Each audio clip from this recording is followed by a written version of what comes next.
Que a graça e a paz do nosso Deus esteja com todos, amém, meus amados? Que festa boa, hein? Que festa bonita. Desde ontem nós estamos aqui numa festa de comemoração dos 56 anos de aniversário da igreja e também 20 anos que eu completei como pastor desta igreja, né? E tem sido assim uma alegria, podemos participar de tudo.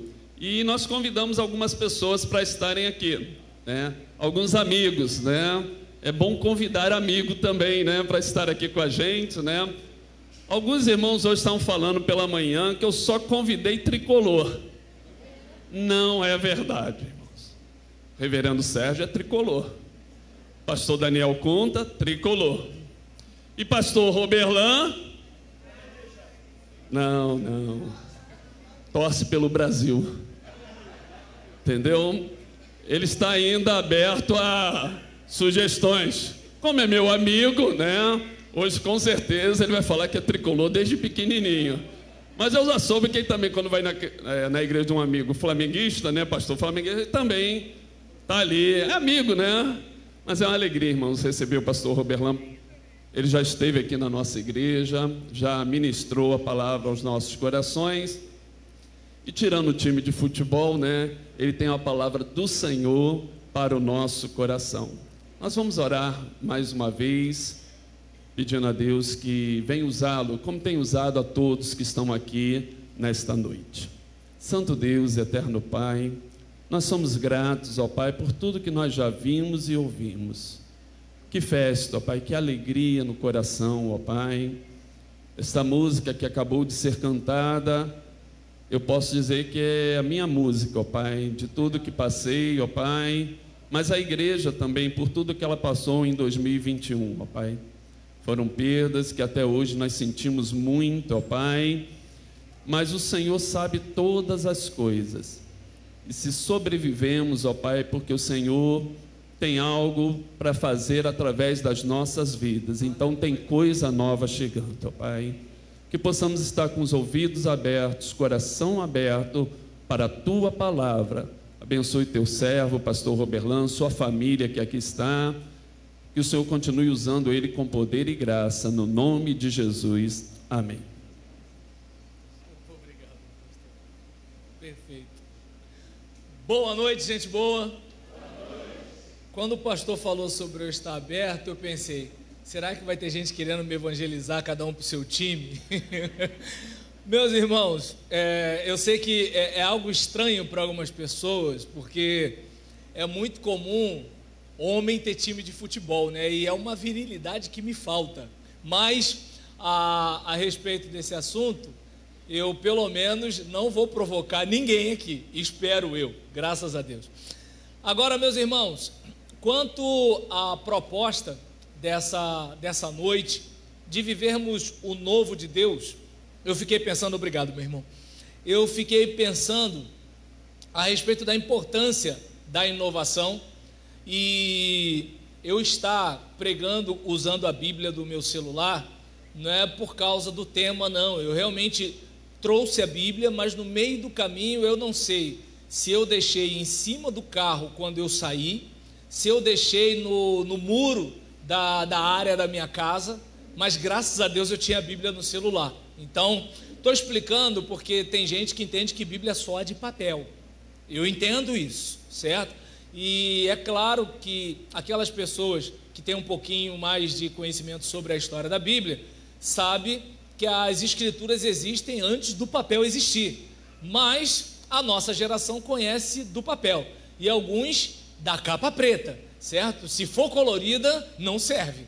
Então é bom a gente explicar, porque embora a gente queira o novo de Deus, mas há um certo apego a algumas coisas. Todos nós sabemos disso, né? O indivíduo, ele compra uma roupa nova, mas ele não joga a velha porque ele acha que um dia ele pode precisar. Ele comprou aquele monte de pote novo, mas ele acha que um dia pode precisar daquele pote de margarina. E aí nisso a gente fica cheio de coisa, a gente quer viver o novo, mas se apega ao velho. E o problema é que quando a gente fala de viver o novo e apegar ao velho, Aí quem é velho acha que eu estou falando de pessoa, mas não estou falando de pessoa. Eu estou falando de, às vezes, nós nos agarrarmos a algo que nos prende, em vez de experimentarmos aquilo que temos pela frente. Enquanto as irmãs estavam cantando aqui, eu estava pensando, meu Deus, será que é algum alarme meu? Acho que não é não. Não é o meu. Se fosse, eu acho que ouviria. E então, em relação a... não importa o que eu sofri, o que importa é que eu sobrevivi. E aí me fez lembrar de José, pelo fato de ele ter passado tanta situação difícil, tanta adversidade, e lá no final, ele conversa com os seus irmãos, deixando claro que toda aquela tribulação fazia parte de um propósito. E a consciência do propósito fez com que ele não ficasse rancoroso, amargurado, como muitas vezes acontece com a gente. É aquela lembrança daquele curso que o pai não matriculou a gente, é de repente aquele tratamento diferenciado que a mãe dava para o outro irmão e não dava para a gente. E o pior é que ela sempre dizia que tratava todos igualmente. E nesse caso, claro que as mães de Nilópolis tratam todos os filhos igualmente. Estou falando dessa mãe lá de Nárnia. E aí nesse caso, aí às vezes o indivíduo ele fica, remoendo essas coisas. Ou aquela avó implicante. Hoje vó mima neto. Mas há um tempo atrás, tinha avó que ficava assim, mas por que você não dá uma coça nesse menino? Né? E aí às vezes o indivíduo com mágoa disso e ele deixa de viver. Deixa de viver porque ele está preso a algumas dores do passado, em vez de olhar para o passado como fundamento, olhar para o passado como base, olhar para o passado como preparo, olhar para o passado como aquelas bolhas que vão se tornar calos e vão nos deixar mais fortes. E então, pensando nessa ideia de novo e de velho, nós não devemos ficar presos às coisas do passado. Mas por que eu estou falando tudo isso? É porque, embora nós queiramos abordar a ideia de viver o novo de Deus, a proposta dessa noite é: viva o novo, mas faça o básico. Repetindo, viva o novo, mas faça o básico. E aí talvez alguém diga, mas qual é a diferença disso que você está propondo para o que você falou agora há pouco? Vamos pensar. Eu tenho 48 anos de idade, minha esposa tem 44 e nosso filho tem 5. Não é adotado e eu não estou casado com a Gisele agora e larguei a outra, não é isso. É que ele demorou para chegar mesmo.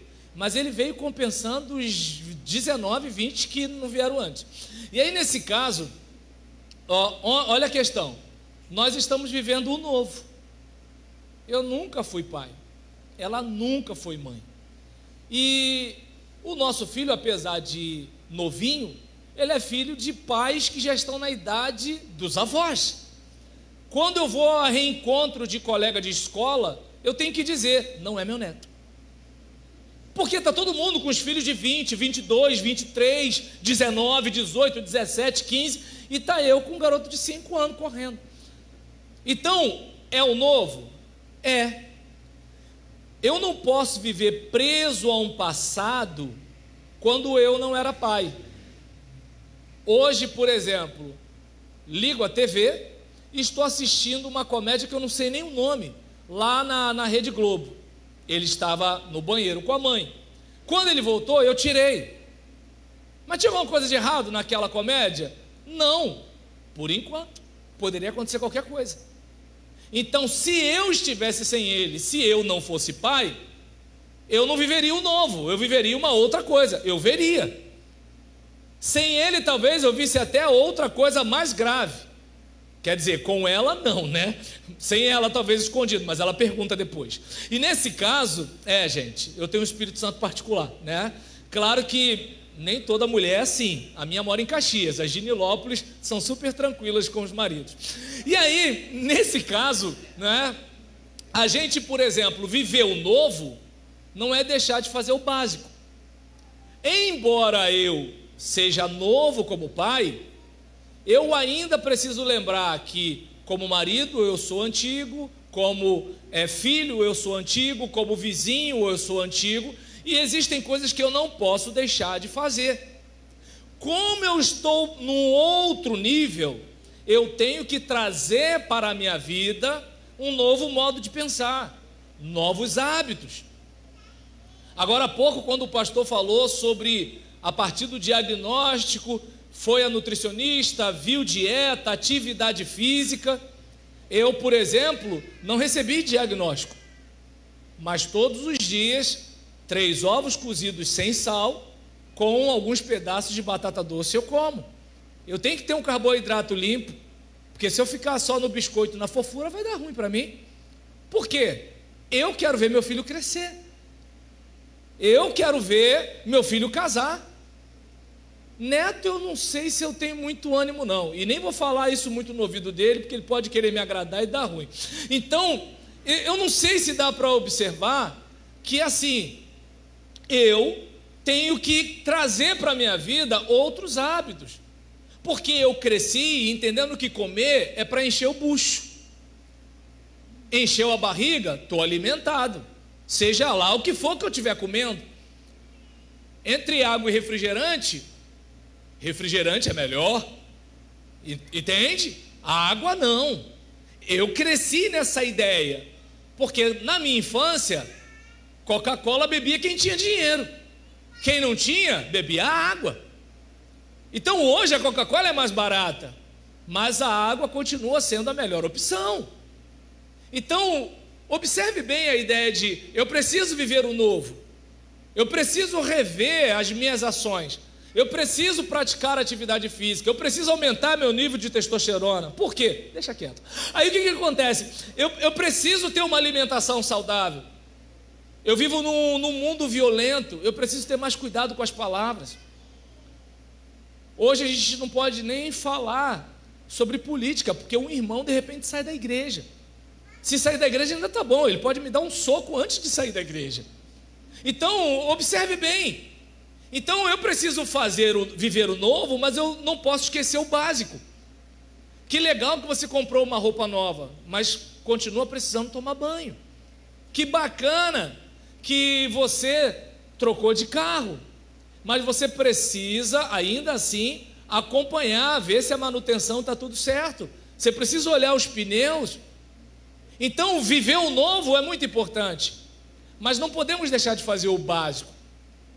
E justamente sobre isso que eu quero conversar com você, enquanto igreja e pastor, já que a gente está falando sobre o tempo de ministério, o aniversário de ministério do pastor Marcos Umpiquiati e o tempo de organização da igreja.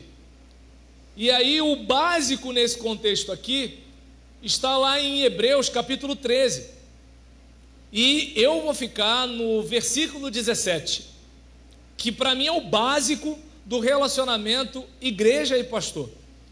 Se fosse um outro culto em que eu estivesse pregando sobre viver o novo e fazer o básico, seria Mateus 22, a partir do versículo 37, se eu não me engano, falando sobre a importância do amor a Deus, o amor ao próximo e o amor a si mesmo. Mas aqui nós estamos falando sobre o básico da vivência em igreja. Porque embora a igreja, na cabeça de muita gente, seja o aspecto institucional, o pastor Marcos, ele vai ter que prestar contas a Deus, não da instituição em si, porque eu acredito, e eu imagino que ele não vai ficar chateado com isso que eu vou falar, que existem pessoas aqui com muito mais capacidade que ele num monte de coisa, só que a responsabilidade de pastorear é dele. E é isso que muitas vezes nós confundimos, porque no aspecto institucional vai ter alguém que vai saber muito mais do que ele de administração, de direito, de elétrica, eletrônica, digital e assim por diante. Só que ainda assim, de acordo com as Escrituras, Deus colocou o pastor Marcos aqui para cuidar de cada vida. Tudo bem que ele precisa gerir o patrimônio, mas se ele, por exemplo, tivesse que optar entre o patrimônio e as pessoas, ele não estaria fora das Escrituras se ele tocasse a bola para alguém e ficasse ali focado nas pessoas. Por quê? Não sei como vai ser na eternidade, mas uma coisa eu sei: Deus vai requerer dele a responsabilidade dele pelas vidas. Se a parede era amarela, agora a briga é se a parede for preta, né? Agora, aí nessa hora, né, o meu lado preto vai falar: ah, tá, a parede branca não é problema não, a preta é. Brincadeira, gente, tá difícil viver hoje em dia. E eu nem sei se pode falar preto ou negro, ainda tem isso também, né? E eu achava que eu podia fazer piada com preto, mas eu não posso, porque eu vou ser chamado de capitão do mato, entende? Aí nesse caso, a respeito desse assunto, mas falar pastor é ladrão ainda tá de boa, não é ódio não. Agora, quanto a esse momento, assim, de se a parede vai ser preta, se ela vai ser amarela, se ela vai ser branca, se vai ter 2, 3, 4 andares, se vai fazer live, se não vai, a questão é: onde você estava, Marcos, quando fulano estava assim, assim, assim? E você, fulano, que tinha um papel no corpo, mas você queria viver a sua igreja particular quando eu coloquei um pastor para pastorear você? Você que vivia dizendo: eu obedeço a Deus, você não me obedeceu, porque eu mandei você obedecê-lo. E aí?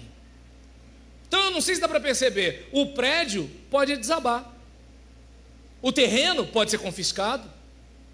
Ah, pastor, isso nunca vai acontecer no Brasil.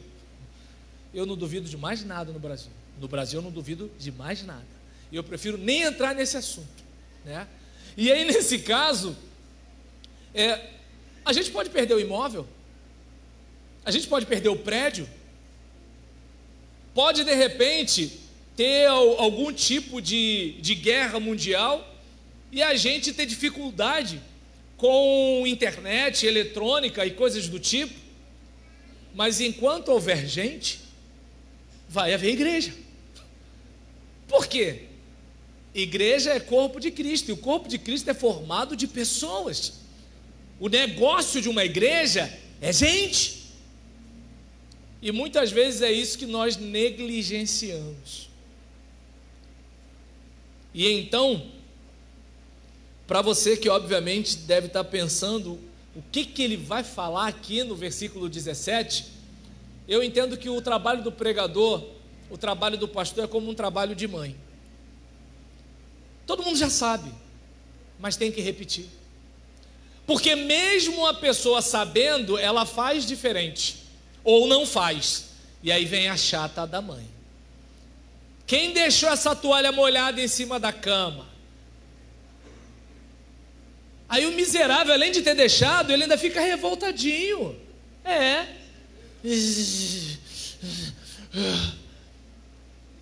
Tomara que o Jonatas jogue capoeira, taekwondo, alguma coisa assim, né? Porque alguém vai pensar que ele que conversou comigo alguma coisa. Eu não sei de nada, sou batista, o fogo é baixo, não tem revelação, não subo monte, tá bom? Eu só estou pregando, por favor. E aí nesse caso, né? E se você não fizer cara feia para mim, eu vou entender que eu não falei nada sobre você. E então nesse caso, olha como é que são as coisas. Mas fulano de novo... Fulano, quanto tempo você levou para ir na rua? Ou seja, é uma coisa que a gente já sabe. A gente já sabe. Mas aí está a mãe de novo. Ah, por que você não deu o exemplo do pai? Porque geralmente o pai fala com a sua mãe. Claro, aqui em Nilópolis não. Aqui em Nilópolis os pais são super, hiper, ultra, mega, blaster presente. Mas lá em Caxias, entende? Então nesse caso, nós vimos aqui: obedeçam aos seus líderes, ou obedeçam aos seus pastores. E quando eu vejo aqui o texto dizendo para nós sobre obedecer, eu vejo obedeçam e façam o que eles disserem, ou obedeçam e sejam submissos a eles. E aí você vê a questão de obedecer e ser submisso, mas por que está as duas coisas juntas? Bem, se você olhar na recomendação do apóstolo Paulo aos Efésios, você vai ver esposas sede submissas, e você vai ver filhos obedecerem. Esposas sede submissas, eu não vou falar, porque hoje em dia sabe como é que é, né? Dá urticária se você entrar nesse assunto. Mas filho ainda está valendo. Se eu falar para filho obedecer, a maioria, pai e mãe, vão ficar do meu lado, né? Então, submissão é você e Deus e sua Bíblia, deixa quieto, né? Ou, se o pastor quiser, ele toca nesse assunto depois. Agora, você vai reparar que obedecer é para filho e para escravo, lá em Efésios 5 e Efésios 6. No caso de submissão, é para a mulher. Então você percebe que a submissão está diferente da obediência. E aqui o texto está dizendo que é para obedecer e ser submisso. Porque às vezes a pessoa ela pode obedecer para não se queimar. Por exemplo, tem aquele cara que ele não peita o pastor porque ele está preocupado com a imagem dele. Não é porque ele respeita, não é porque ele é submisso, não é porque ele vê no pastor dele o homem de Deus. Não, ele não vai ficar queimado. Mas se ele perceber que 5 colaram com ele, 7 colaram com ele, 12 colaram com ele, e ele começa o seu primeiro G12, aí uma nova unção começa a surgir. Deu para entender? Então, a gente vai reparar que o indivíduo ele obedece. Assim como uma pessoa pode obedecer um policial discordando dele, obedecer um juiz discordando dele, obedecer o chefe discordando dele. O ser submisso já dá aquela ideia de você abaixar a cabeça. É o teu pai velho, magrinho. Pessoal que tem a minha idade, né, que já parou para pensar em termos como testosterona, também estudou um outro termo chamado sarcopenia, né? E aí o que acontece? A gente que vai começando, né, a passar dos 40, a gente vai perdendo densidade muscular e densidade óssea. Por isso que se a gente não fizer atividade física, a tendência é a gente, enquanto os filhos vão crescendo, a gente vai diminuindo, entende? A gente vai encolhendo, é mais ou menos assim. E aí, às vezes está lá, papai está lá, olha, todo miudinho, os ossinhos fraquinhos, né? Tá a pele e o osso, o músculo é uma camada fina. Mas o pai fala e aquele camarada de 2 metros abaixa a cabeça. Porque ele respeita aquele velhinho que está ali. Ele não depende daquele velho para nada. Mas ele não levanta a voz para aquele velhinho. Então, não sei se dá para perceber. Se eu tenho algo a perder, eu obedeço. Por exemplo, o pai e a mãe falou, chega às 10 horas da noite. Ela não chega. Mas se o vagabundo, o matador falar, todo mundo 10 horas dentro de casa, ela chega. Não sei se deu para perceber. Obedeceu? Sim. Porque respeita? Não. Deu para entender?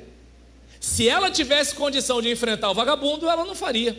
Mas ela sabe que não tem.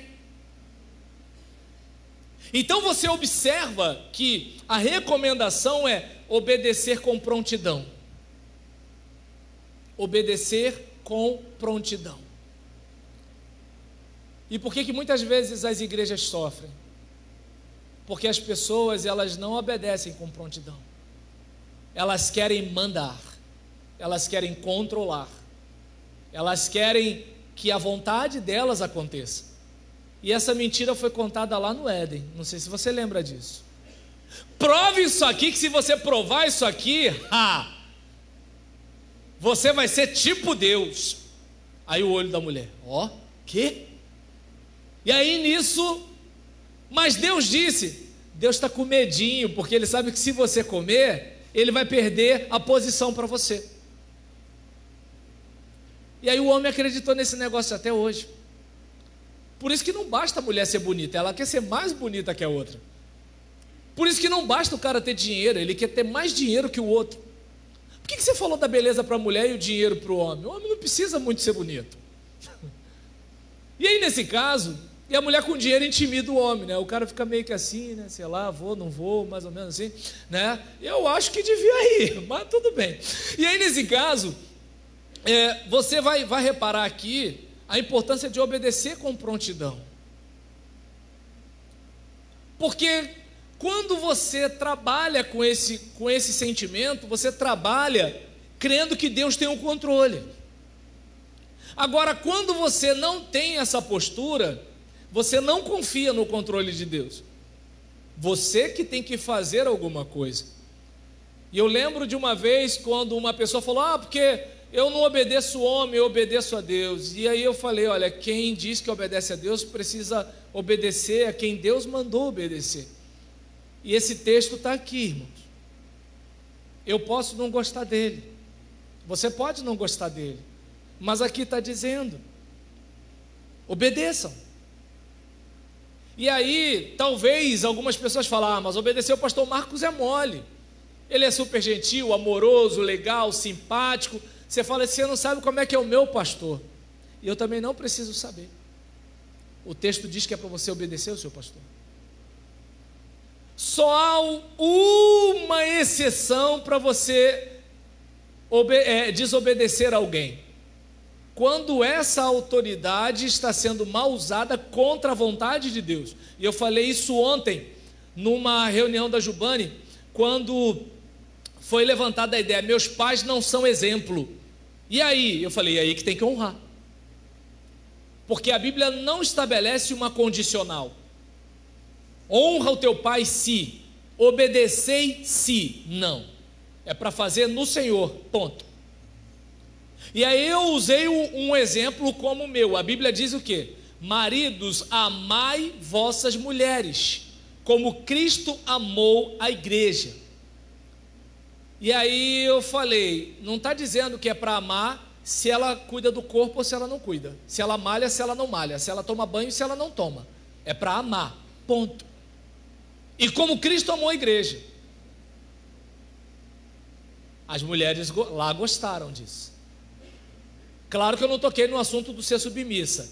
Paulada só em homem, gente. Mulher é só parabéns, entende? Para ganhar o eleitorado. Tá bom? Você que prega vai por mim. E nesse caso, a respeito disso, né? Porque o homem fica chateado, mas ele fica na dele. Mulher não fica, não. E nesse caso aqui, claro, as daqui ficam, porque aqui é Nilópolis, mas lá em Caxias. E aí nisso, sabe, primeiro, obedecer com prontidão. Obedecer com prontidão. Pode repetir comigo? Vamos lá. Obedecer com prontidão. É aquela ideia de que é o seguinte: eu estou indo para obedecer. Eu vim pregar na igreja do pastor Marcos. Ele é meu amigo, mas ele é a autoridade aqui. Pastor Roberlan, você faz isso? Claro, você é meu comandante aqui. Eu não vou misturar as coisas. E é isso que muita gente não consegue entender. Eu lembro de uma experiência que eu tive com uma irmã da recepção na minha igreja, em que eu estava atendendo uma pessoa, o assunto era sério, e ela falou para todo mundo entrar. Eu falei com a pessoa: vamos lá para o gabinete. Ah, mamãe, vamos para o gabinete. Aí eu expliquei: a irmã está mandando entrar. Eu sou o pastor da igreja, mas ela é autoridade naquele lugar. Se eu não respeito a autoridade dela, eu não respeito a autoridade. E quem não respeita a autoridade é rebelde. E quem é rebelde está fechado com o outro, não é com Deus. Aí é com cada um. Deu para entender? Pastor pentecostal? Não, é Bíblia, gente. Entende? Até porque, observa bem, o rebelde de hoje é o ditador de amanhã. Porque o rebelde, ele está focado nele, no seu umbigo. Entende? Você deu um pouco de poder para ele, pronto, já era. A única diferença do rebelde para o ditador é a posição. Enquanto ele está numa posição subalterna, ele tem os motivos para bater de frente. Quando ele estiver numa posição de superioridade, ele tem os motivos para dizer do que você precisa, do que você gosta e do que você não gosta. Se bobear, ainda vai dizer, é para o seu bem. Quem aqui não lembra, né? Vai doer mais em mim do que em você. Eu nunca acreditei, mas tudo bem. E aí, nesse caso, a respeito disso, obedeçam a seus líderes e façam o que eles disserem. O trabalho deles é cuidar de sua alma e disso prestarão contas. Então, o que a gente observa aqui, aquele que aspira o episcopado, pastor Marcos já sabe disso que eu vou ler, mas assim, como a gente toma banho todo dia, espero eu, né? Escova os dentes todo dia, precisa... mas comer arroz e feijão de novo, a gente come, não é isso? E assim por diante. Então não é nenhuma novidade para ele, mas eu preciso repetir. Assim como precisamos obedecer com prontidão, precisamos cuidar para Deus. Cuidar para Deus. Como assim cuidar para Deus?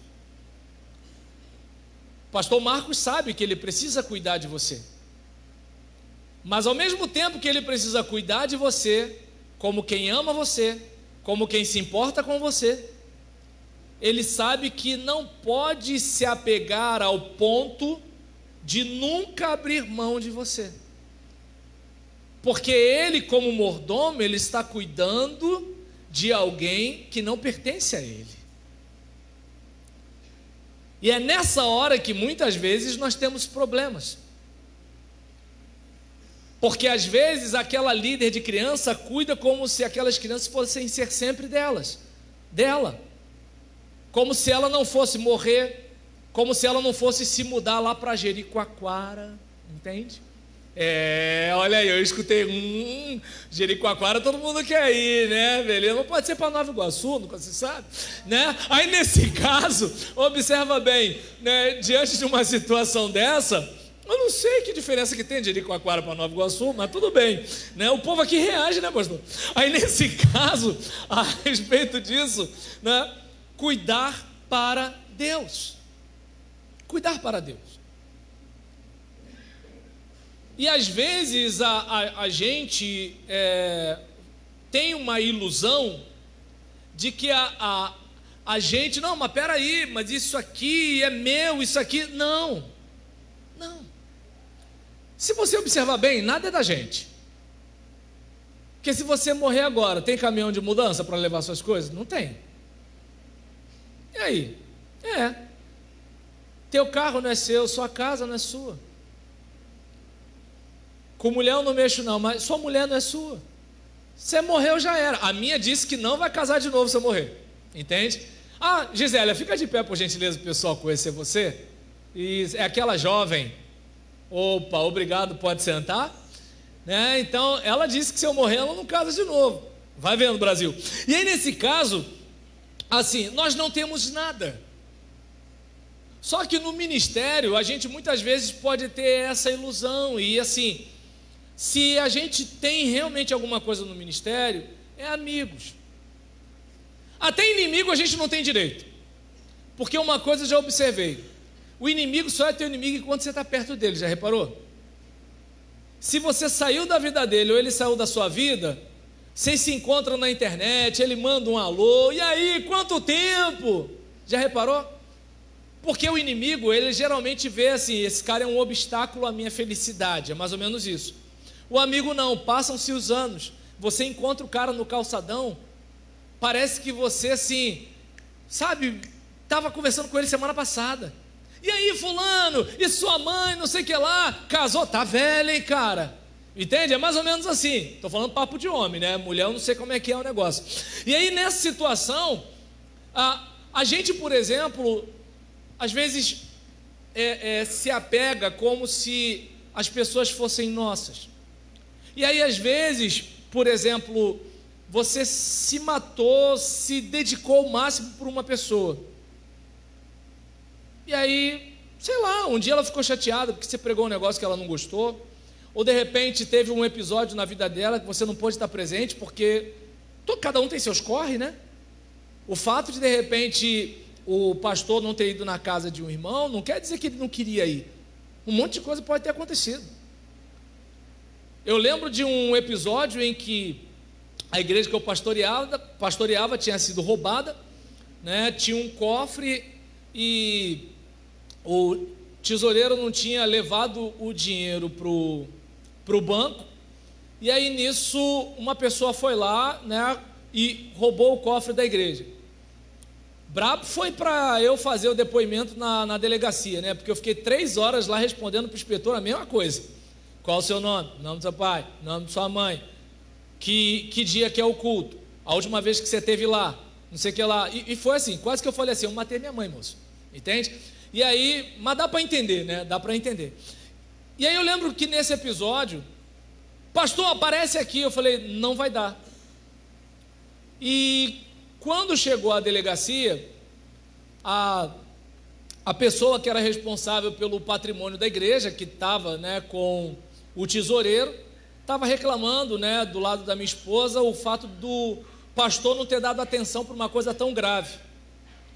Só que eu não contei para essa pessoa que eu tinha ido socorrer um irmão que estava tentando se suicidar, se jogar de um determinado lugar. E eu só estou falando assim porque eu sei que essa pessoa, possivelmente, né, porque ela está muito chateada comigo até hoje, né, e assim, nem fala comigo, me bloqueou no Facebook, coisa do tipo, né, e assim, eu sei que ela não vai saber esse negócio, e não tem nem como ela imaginar quem foi a pessoa que estava tentando suicídio. Mas observa bem como é que são as coisas. Eu desesperado porque uma pessoa estava tentando suicídio, e uma pessoa estava, sabe, de biquinho, porque eu não fui correndo para a secretaria da igreja e fui depois para a delegacia. Percebe a situação? Então, às vezes, sabe, você fica com o coração triste, por quê? Está arriscado aquela pessoa falar assim, fulano de tal é que é pastor de verdade. E às vezes você teve com aquela pessoa nos momentos mais difíceis dela, mas por causa de um momento isolado que ela ficou chateada. Então, o pastor, ele não cuida para si, ele cuida para Deus. Se ele vai ser valorizado, ele não tem que esquentar a cabeça com isso. Porque se ele esquentar, muitas vezes ele vai perder a alegria.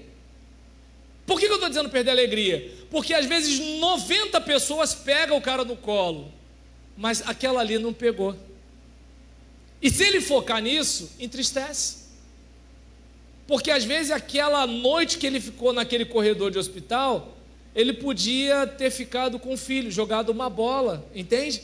Ou, né, pai de menina já pinta a unha, né? Pai de menina passa um batom, esse negócio. Eu sou pai de menina, eu jogo bola. Então, nesse caso, claro, não os pais de menina aqui de Nilópolis, né? Mas eu, quando morava em São João de Meriti, eu tinha um amigo que ele brincava assim com a filha dele.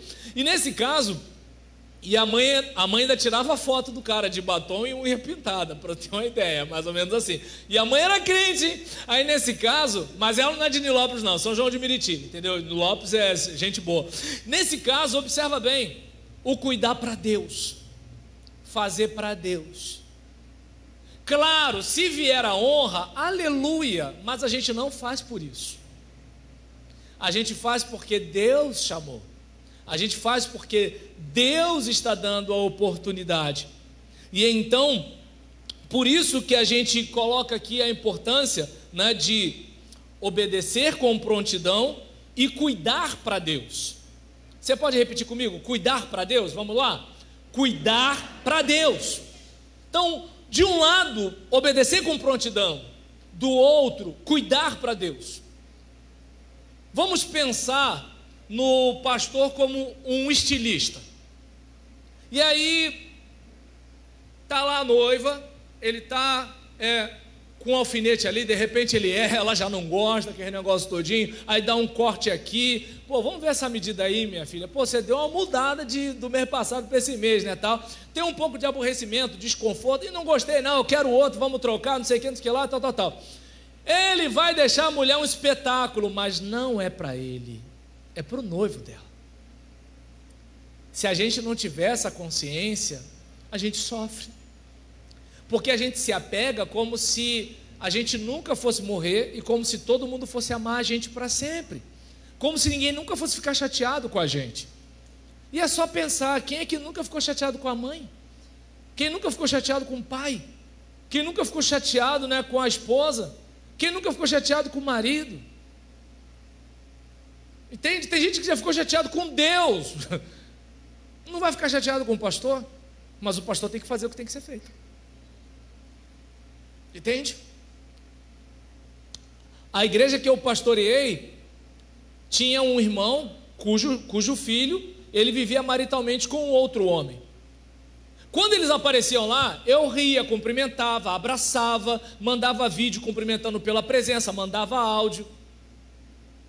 Mas agora, na hora de pregar, eu pregava o que a Bíblia fala a respeito disso. É agradável? Não. Chateia? Sim. E a gente não pode misturar as estações, porque um dos ofícios do pastor é o desagrado. Não tem para onde correr.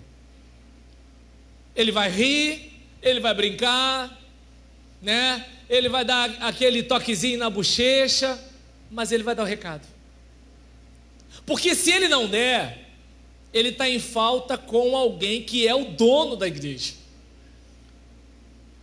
E o dono da igreja, primeiro, vai te pegar no seu vacilo, e vai pegar no vacilo dele de não pegar você no seu vacilo. Entende? Lembra do trabalho de mãe? Quando a criança faz bagunça, ninguém fica assim, essa criança. Não. Cadê a mãe dessa criança? Pode reparar. O pessoal até esquece que pai existe, já viu? Cadê a mãe dessa criança? Mas é criança. Sim, a gente entende, mas a mãe não deu educação. Já reparou? Embora também não dá para a gente ficar muito nessa onda não, porque se a mãe der um esquenta na criança, para que violência? Tem que ter diálogo, né?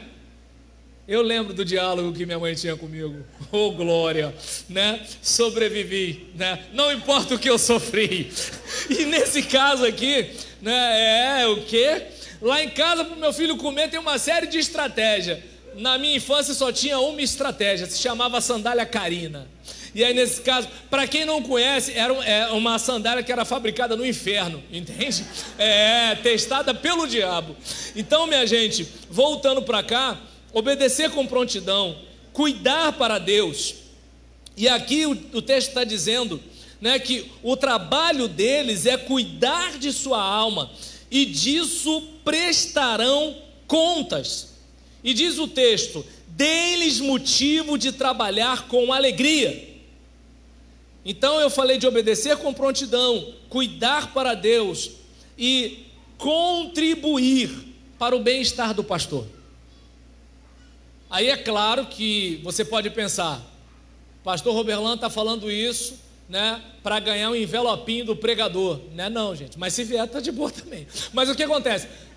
O que a gente está falando aqui é o seguinte: a recomendação bíblica é que o seu pastor venha com aquele sentimento assim: eu vou para a igreja, fui dormir tarde, estou um bagaço, mas eu vou ver irmã fulana, vou ver irmão Beltrano, vou ver fulano de tal.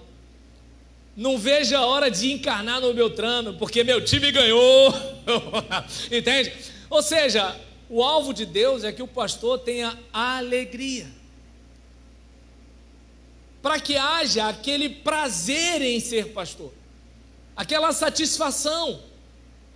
E pelo amor de Deus, irmãos, eu não conheço a vida de vocês, e a única pessoa com quem eu conversei foi o Jonatas, e o Jonatas não falou nada, pelo amor de Deus, tá bom? E aí nesse caso, e Jonatas, se acontecer alguma coisa, por favor, né, vê um curso online aí na Hotmart de capoeira, tá, para resolver a parada. Mas assim, o que a gente conversou no carro foi sobre Belfor Roxo, tá, para você ter uma ideia, mais ou menos, nada do pastor aqui. Mas o que eu estou dizendo não tem a ver com algo que acontece ou deixa de acontecer. É como, por exemplo, eu não sei se você escova os dentes ou não. E aí eu falei de fazer o básico. Precisamos escovar os dentes. Entende? Ninguém está dizendo se você escova ou não escova.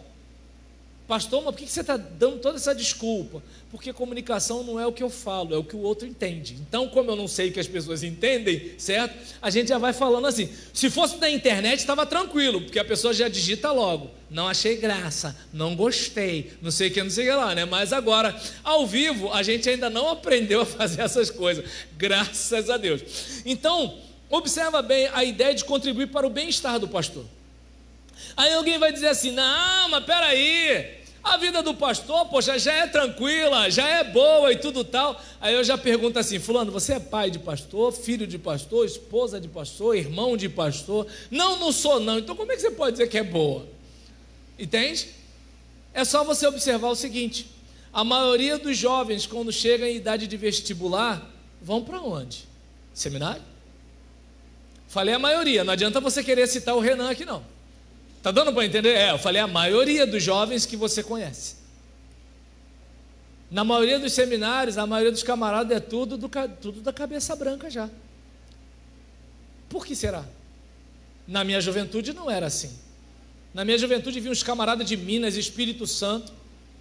Na minha igreja tinha até um seminarista adotado que a gente encarnava nele porque ele era do Paraguai, né? Imagina, crente do Paraguai. Então, a nossa igreja adotava seminarista que vinha de longe. Uns meninos de 20 anos, 19 anos. Meu colega de turma tinha 17 anos de idade. Pode reparar, por que há uma desmotivação? Não deve ser tão simples assim. Porque brasileiro gosta de comodidade. Se fosse fácil, geral. Olha o pessoal aí que está caindo nesse negócio de Bitcoin aí. Não, pelo amor de Deus, eu não estou dizendo que Bitcoin é errado. Eu falei de gente que está caindo em golpe de Bitcoin. Isso que eu disse, né? Até porque eu também quero ser rico, né? Eu também quero. Mas assim, meu pai tinha uma frase que dizia: quando parecer que você é o único esperto, desconfie da proposta. E eu guardo isso até hoje. Mas olha como é que são as coisas. Por que tanta gente cai no golpe? Porque todo mundo quer uma vida mais cômoda, uma vida mais fácil. Aí vem aquele curso de como você ser rico. Pô, vou fazer esse curso. Só que você percebe que o cara ficou rico vendendo o curso de como ser rico. Aí tu fala assim: ah, descobri, eu vou fazer também um curso de como ser rico, mesmo sem ser rico. Deu para entender? Então, você vai reparar que todo mundo quer comodidade. Se você, por exemplo, malha, você vai ver, deve estar chovendo de mulher na sua academia agora. Mas quando chegar março, vai secar de mulher de novo. Entende? Vai aparecer um monte de homem querendo ficar, entendeu? Igual o Hulk.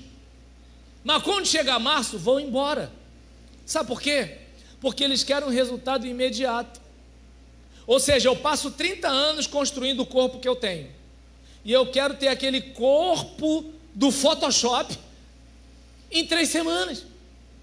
Então, ou seja, todo mundo quer um pouco de comodidade. E quem está um pouco perto de pastor, sabe que não é bem assim. No mesmo dia que você está ali acompanhando uma pessoa enlutada, de noite você está num 15 anos.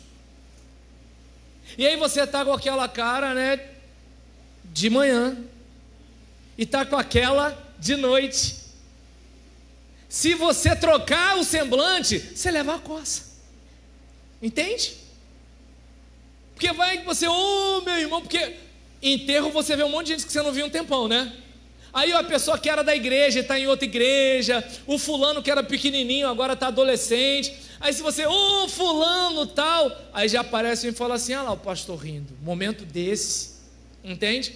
Agora se o pastor vai para os 15 anos ainda sofrendo pela perda do irmão fulano de tal, pastor, nem para ficar alegre na festa da minha filha, eu gastei 20 mil nessa festa. Aí, e antes que você ache exagero, tem gente que gasta 20 mil numa festa. Entende? O muro está sem bolso. Não, é melhor deixa isso quieto. Eu tenho um livro lá para vender, deixa quieto.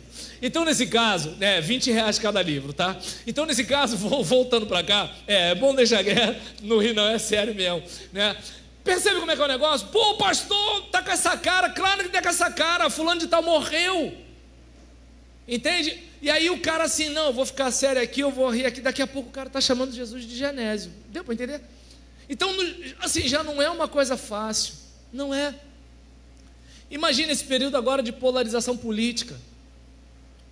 Se o cara está indignado com alguma coisa, comunista, entende? Percebe a situação? Pastor é bolsominion. Deu para entender? Pastor tem que se posicionar. Aí se o pastor se posiciona, está fazendo um púlpito de palanque, entende? E se ele não faz, pastor é frouxo. Entende como é que é o negócio? É complicado. É complicado, gente, não é simples. Não é simples. Vamos botar um louvor. A gente sabe que geralmente toca o que toca no rádio. Só que às vezes o que toca no rádio, doutrinariamente, não é uma heresia, mas não cabe na declaração doutrinária batista. Aí se o pastor chega e fala assim, olha, esse louvor não, o pastor quer censurar, abaixo a censura, cala a boca, já morreu, entende? Mas se o pastor não fala, o que está tocando um negócio desse? É Deus de perto e não de longe, mas a Bíblia diz que Deus é de longe. Deu para entender? E o pastor não viu isso? Virou bagunça. No tempo do pastor fulano não era desse jeito. Então, percebe a situação? Aí, gente, já que tem tudo isso, já que muita gente não quer ser pastor, e os que são, muitas vezes até escolhe igreja, porque já fala, não, aqui não. Por quê? Porque já não é nem a questão de pastorear. Já que eu vou levar burdoada, que eu leve burdoada comendo salmão, entendeu? Entende a situação? Leve burdoada com carro automático. Ou seja, às vezes a gente tem situações, né, em que bastaria que Davi tivesse um Jonatas do lado. Alguém para chegar e, pastor, estou orando por você. Eu tive uma ovelha, a Helena, quando é coisa boa eu dou o nome, né? Aí nisso, Helena mandou mensagem para mim. Aí eu falei, meu Deus, o que deve ter sido? Aí nisso, quando ela liga, o que houve, Helena? Não, pastor, liguei só para orar pelo pastor. Aí de repente, pastor, preciso de um gabinete. Eu falo, meu Deus, o que a Helena fez? Né? Aí tu já pensa logo, aconteceu alguma coisa no casamento, com o filho, aquele negócio todinho. Quando eu entro no gabinete, não, pastor, só queria orar pelo senhor. Tem como eu esquecer, Helena? Não. Deu para entender? Por quê? Porque era uma pessoa que me abençoava. Eu agora, por causa de trabalho, né, eu tive que deixar o ministério da Segunda e Vila Pauline. Muita gente me encarnava, porque toda quarta-feira, todo domingo à noite, eu postava no Instagram a janta do pastor. Imagina que de repente, numa quarta-feira, eu comer panqueca. Por quê? A diaconisa Deise preparou panqueca para mim. E aí chega no domingo, é um churrasco, porque a diaconisa Glória foi e mandou para mim.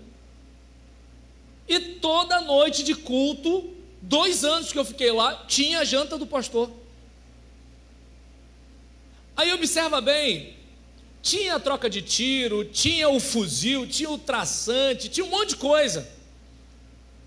Mas como me abençoava, que eu ficava assim, gente, como é que alguém pode gostar tanto de mim assim? E aquilo me fazia um bem, sabe, me dava um prazer de estar lá, porque a gente não é pastor para ser bem tratado, mas ser bem tratado faz bem. E aí você vai e consegue lidar com as adversidades de uma outra forma. Às vezes alguns irmãos falam assim, pastor, não quero te alugar com o meu problema. Não, o pastor ele sabe que ele vai lidar com isso. Ele vai lidar com crise conjugal, ele vai lidar com luto, vai lidar com isso tudo. Se ele lidasse só com isso, seria o trabalho dele. Agora lidar com gente mal criada à toa. E o pior, se o mal criado tem 10 anos, beleza, mas às vezes o mal criado tem 50. Aí tu fica assim, gente, alguém diz para esse camarada que ele está velho. Entende? Para isso, tá, gente? Para isso. 50 anos é da garoto. Entende? Né? Aí nesse caso, eu mesmo não deixo a meia grande, eu abaixo a meia para não parecer que eu sou tiozinho. Entendeu? Porque a meia mais baixa é coisa de jovem, a meia alta é coisa de coroa. Vai por mim, você vai ficar mais novo. Então nesse caso, já viu? Coroa usa sapato, bermuda e a meia aqui quase no joelho. Né? Nesse caso. Não, mas se de repente não, o Nilópolis pode. Lá em Caxias é que é o problema. Gente, o pessoal que reage assim, vocês me deixam mal. Então, nesse caso, vamos falar de coisa boa? Então, nessa situação, olha como é que são as coisas. Às vezes tem gente que, tira a alegria e sem necessidade, né? Sem necessidade. Por quê? Porque às vezes são os problemas bobos. Eu não gostei porque o pastor falou que a gente é pobre. Pô, filho, vai esquentar a cabeça com isso. E está dando para entender o que acontece em relação a isso, né? Muitas vezes a gente não se liga. Então, obedecer com prontidão, cuidar para Deus e contribuir para o bem-estar do pastor. Você pode repetir comigo isso aqui? Contribuir para o bem-estar do pastor. Eu não estou dizendo que você tem que dar um Camaro amarelo para o pastor Marcos. Até porque eu acho que ia chamar muita atenção ele chegar aqui de Camaro amarelo, né? Mas assim, não é disso que eu estou falando. Eu estou falando daquela questão da gente dar a nossa contribuição para que o fardo fique mais leve. É só isso. É como, por exemplo, quando o nosso filho, ele acordava bastante de madrugada quando ele era pequeno, e aí o que acontece? Poxa, se eu posso ir lá e encher a mamadeira para aliviar o trabalho da minha esposa, por que não? Na gravidez dela, ela teve descolamento de placenta, e aí nisso o médico falou que ela não podia nem lavar louça e nem varrer casa. Eu lavava a louça e eu varria a casa. Né? Se o médico não mentiu, né, eu estava fazendo o meu papel para proteger a gestação. E aí, olha como é que são as coisas, que hoje em dia tudo é teoria da conspiração, né? A gente fica assim, o Vespão que vem da Argentina, está mais ou menos assim. E aí, nesse caso, olha como é que são as coisas. Não é que eu dei R$1.000 para a Gisélia, mas a questão é de fazer alguma coisa para que o trabalho fique menos pesado. A mão de Moisés está estendida para abençoar o povo na batalha, mas a mão de Moisés cansa. Então Uri e Arão faz o quê? Vamos ajudar segurando as mãos dele. Até porque, parafraseando aqui Sérgio Lopes, as mãos que você hoje ajudar a levantar vão aprender a amar e um dia levantar alguém, que pode até mesmo ser você. Esse é o caso, entende? Às vezes você está ali sendo um suporte para o seu pastor e o seu filho está vendo o modo que você trata o seu pastor. Mas se você também não é um cara muito legal, seu filho também está aprendendo. E se seu filho for vocacionado, talvez ele seja um camarada que fique vacinado com o obreiro por causa de você. Não, vou ficar de olho nesse cara aqui, porque se ele for igual ao meu pai... Deu para entender? Agora, se você é um cara legal, o que o filho pensa? Eu ainda vou encontrar um cara igual ao meu pai no meu ministério. Então eu não sei se dá para observar que assim, gente, relacionamento é um negócio fantástico. E a igreja só ganha. Porque se o pastor tá feliz, e aí ele vai, mesmo tendo que puxar a orelha, mesmo que tendo que cobrar, mesmo tendo que passar a noite em claro, mesmo que tendo que dar um monte de coisa, né? O povo é edificado com aquilo. E aí nisso fica aquele círculo, né? Aquele ciclo. E todo mundo é abençoado. Então a gente está pensando em data show, a gente está pensando em prompt, em teleprompt, a gente está pensando em microfone caro, nisso, naquilo outro, mas o negócio de uma igreja é gente. Se a gente pensar em gente, o resto vai de boa. E aí nós temos obedecer com prontidão, cuidar para Deus, contribuir para o bem-estar do pastor e pastorear mesmo com dor. Imagina se de repente uma mãe cuidasse do filho com febre só depois que ela tivesse dormido bastante. Não, mesmo com sono, ela está lá com ele. E se de repente o marido é aquele que chega junto, eles vão revezar. Certo? E aí, com cansaço, sem cansaço, com febre, sem febre. Por quê? Porque ser pai e ser mãe é missão. Ser pai e ser mãe não é trabalho. Ser pai e ser mãe é algo que a gente tem para cumprir. Trabalho, deu minha hora, vou embora. É mais ou menos assim. Talvez por isso que a igreja brasileira está tendo esse problema todo. Eu estava conversando com um amigo no Twitter e já falei com algumas outras pessoas. O problema da polarização política entre os evangélicos não está na polarização. O problema da polarização política entre os evangélicos não tem a ver nem com Lula nem com Bolsonaro. Porque a polarização só evidenciou uma unidade fraca que a gente já tinha. A polarização só mostrou o foco que a gente tem nas coisas terrenas e não nas celestiais. A polarização só mostrou que a gente tem mais esperança nos passarinhos, belas flores querem me encantar. A gente não está na mesma frequência do compositor do hino. A gente não está mais. Então, qualquer coisa nesse tempo pega a gente. E a nossa afinidade não é aquela aliança pelo sangue de Jesus. Tanto que se fosse, eu não ia brigar com meu irmão porque ele é de outra opção política. Mesmo que eu discorde, mesmo que eu tente persuadi-lo, ofendê-lo não, atacá-lo não, porque o corpo não vai atacar o próprio corpo. Somos corpo. Então a gente observa aqui a importância de pastorear mesmo com dor.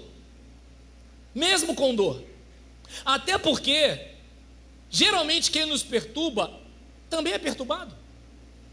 E aí o que acontece? Às vezes aquela pessoa, o grito que ela tem é fazer alguma coisa que lhe entristeça. Sabe lá como é que está a casa daquele cara? Sabe lá como é que é o casamento daquela irmã? Sabe lá como é que aquele jovem, aquele adolescente é tratado pelos pais? Sabe lá a dor que aquele homem, aquela mulher sofre?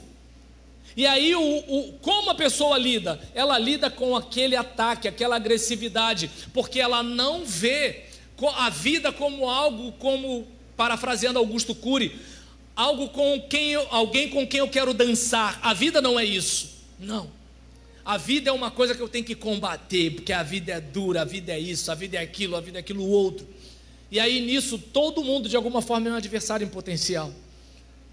E aí, de repente, essa pessoa talvez precise ser muito mais amada pelo pastor do que o outro que é gente boa. O gente boa já está feliz.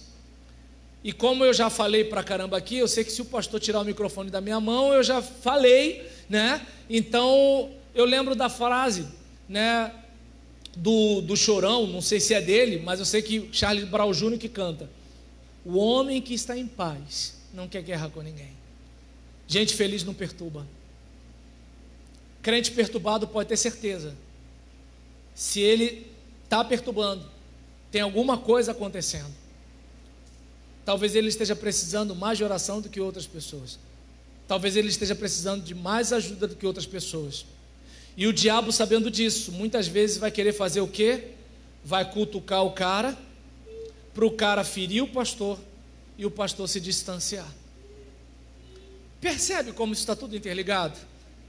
E repetindo mais uma vez, tio Roberlan está falando, não estou dizendo que isso esteja acontecendo, só estou dizendo que esse é o básico para a gente poder viver o novo, mas viver o novo com graxa na engrenagem, viver o novo com pneu cheio, viver o novo com a conta paga, porque não adianta viver o novo sem cumprir com as responsabilidades básicas para manutenção. E então, nós vimos aqui, pastorear mesmo com dor. Você pode repetir comigo? Pastorear mesmo com dor. Falaram mais forte, hein? E aí, nesse caso aqui, né, a gente, por exemplo, observa no versículo uma orientação interessante, né? Deles motivo para trabalhar com alegria e não com tristeza, pois isso certamente não beneficiaria vocês. Um pastor amargurado, como ele vai abençoar? Um pastor decepcionado, como vai abençoar? O Espírito Santo está me dizendo que meu tempo acabou. Então, nesse caso, em relação a isso, né, a respeito desse assunto, Deus tem suas maneiras, né, gente? Deus tem suas maneiras, né? E aí, nesse caso, a gente, por exemplo, observa aqui a ideia, né, de que assim, ferir o pastor prejudica a igreja, abençoar o pastor edifica a igreja. O próprio Jesus, ele faz uma citação do Antigo Testamento: ferirei o pastor, dispersarei as ovelhas. Falei agora há pouco da minha saída da Segunda Batista em Vila Pauline. Eu lá, né, nossa igreja é bastante modesta, pouca gente, poucas entradas, então eu estava na igreja e comecei a trabalhar fora. Só que o trabalho estava me tirando dos domingos à noite. Primeiro mês, tranquilo, de boa. O segundo mês já começou a ficar um pouco mais difícil. E aí a gente foi tendo umas reuniões um pouco mais desconfortáveis. E aí eu observei que tinha gente insistindo para eu ficar, e esse pessoal estava se desentendendo com as pessoas que estavam entendendo que eu não estava dando a devida assistência. E aí o que eu observei? Eu não vou forçar a barra se eu já não estou sendo mais o melhor para a igreja. Eu não estou podendo estar presente, eu não estou podendo estar perto. E as pessoas que me amam, elas vão se aborrecer com outras pessoas. E eu não quero que ninguém se aborreça com ninguém por minha causa. Aí observa bem como são as coisas.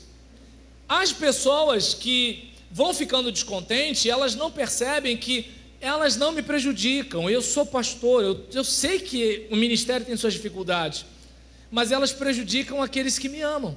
Entende a situação? Então, se eu tenho uma dificuldade, eu vou para o patrão, eu vou para o joelho. Porque se eu for para a guerra no nível humano, eu vou ferir de repente um filho meu, um tio meu, um pai meu, porque a igreja ela é cheia de gente, entende?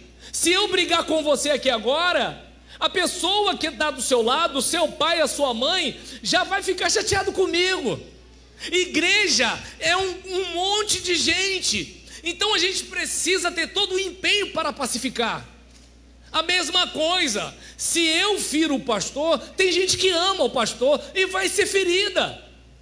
Ah, mas eu não fiz nada contra você, foi contra ele, tá? Mas eu o amo, eu sou grato pelo que ele fez por mim, pela bênção que ele é na minha vida, pela edificação do meu ministério, pelo acompanhamento do meu casamento. Então você feri-lo me fere. E abençoar o pastor edifica a igreja. Eu lembro quando eu era colportor e estava vendendo aquele comentário bíblico, né, de versículo por versículo de Champlin, e eu cheguei na educadora da igreja e falei assim: pô, por que você não compra isso aqui para dar de presente para o pastor? Ela, mas isso é caro, né? Eu falei, mas quanto mais o nosso pastor tiver conhecimento, mais conhecimento ele vai compartilhar com a gente. Graças a Deus deu tudo certo, eu vendi, fiz meu dinheiro, né? Ela comprou, deu de presente para o meu pastor. Observe bem, eu não estou dizendo, pelo amor de Deus, que você tem que chegar e trazer livro para o pastor todo domingo, né? Mas assim, o que eu estou dizendo é que edificá-lo é edificar a igreja, abençoá-lo é abençoar a igreja, prejudicá-lo é prejudicar a igreja. Então, meus irmãos, eu quero, homileticamente se diz que a gente não deve pedir desculpa quando termina de pregar. Mas assim, a gente já está com 17 anos de caminhada, então a gente já não obedece muita coisa que a gente aprendeu no seminário, né? Mas assim, eu nem digo que meu professor de homilética foi o Zé Maria, porque a Gisélia falou para eu não matá-lo de vergonha. Mas agora, e a Gisélia é minha esposa, tá, gente? Imagina se não fosse. Então, minha gente, eu encerro essa minha fala, né, me desculpando se de repente alguma coisa que eu passei aqui transmitiu algo do que não estava no meu coração. Mas o que eu estou dizendo é que é o seguinte: olha, vamos alcançar almas, amém. Vamos fazer trabalho evangelístico, glória a Deus. Vamos fazer com que tenha uma música vibrante, uma adoração contagiante, aleluia. Mas agora, o básico do básico, relacionamento pastor e ovelha. Sabe, seja aquela ovelha que você gostaria de ser pastor dela. Sabe, que você seja aquele pastor que você gostaria de ter. E eu acredito que todos nós aqui temos referências. Tem pastores que marcam a minha alma até hoje. Tem ovelhas que me marcam até hoje. E eu quero melhorar sempre que eu penso neles. Sabe, e nisso que nós fizermos o básico, a gente pode ir para o avançado. Porque não adianta inovação sem manutenção. Então vamos fazer manutenção. E aí nisso, a inovação tem que ser buscada, a inovação tem que ser procurada, mas a gente sempre fazendo o básico. Amém? Que Deus a todos abençoe. Eu devolvo a palavra para quem?